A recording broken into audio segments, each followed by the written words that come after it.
Councillor Perks to speak. Thank you, Speaker. I have two motions. The first motion basically gives us most favoured nation status. It says in the event that Ottawa or Mississauga or somebody gets a better deal on the operating and maintenance of light rail, we get that same deal.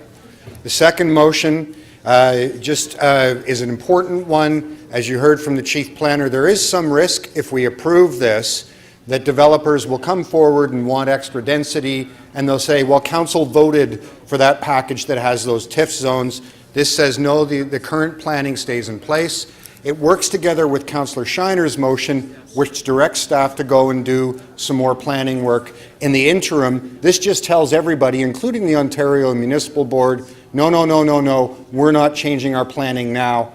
You can't go to the OMB and ask for 10 extra stories because you're somewhere near a future SmartTrack station. I want, though, to talk generally about what's in front of us. What a different world it would be if we were today debating a 22-station heavy rail line that was a surface subway with subway fares and subway frequencies paid for free. I don't think there'd be a member of this council who would vote no. But that was never a realistic option. And over the last 2 years, staff have slowly, incrementally proven to us that we weren't going to get a surface subway at TTC fares and subway frequencies. What we have is not SmartTrack. It is nothing like SmartTrack. What we have is a proposal to build 6 GO stations and for us to take on the operating and maintenance of the Eglinton Crosstown. That's what we have.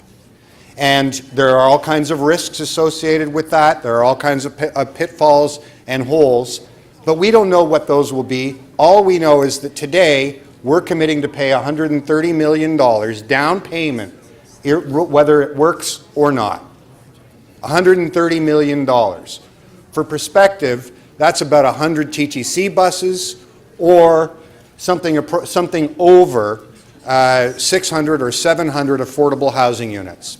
You're deciding not to build those or build those affordable housing units or buy those buses because you're putting money down against maybe building 6 GO stations that will get some level of service determined by a board we don't even have a seat on. That's what you're being asked to do.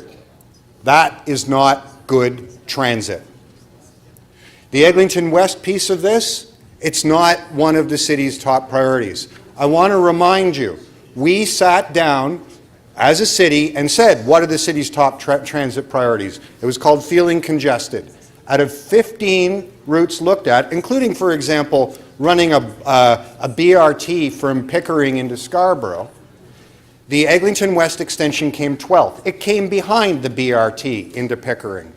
It came behind the Waterfront West Light Rail Plan. It came behind the Downtown Relief Line. It came behind Waterfront East. It came behind Don Mills LRT. It came behind the Shepherd LRT. We've already asked what our transit priorities are. Nobody came forward and said, drop everything and build 6 GO stations.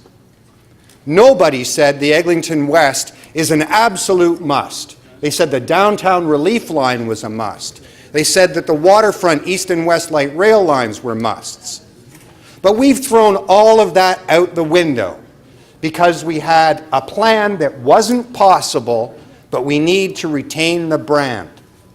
So we'll find something, anything, that we can put that brand on. I was talking to a constituent in my ward the other day who's very upset about the bus service on a particular bus route.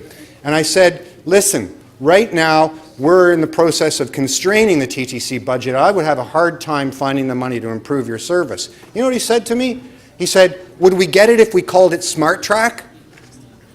That's the level of cynicism that's out there about the rush to give away our entire transit future to retain a brand. It's bad transit planning.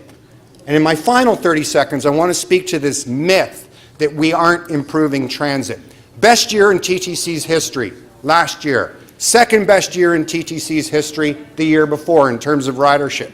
Did we get there by branding something or building GO stations? No, we got there by buying buses, buying streetcars, and improving the frequency of subway service.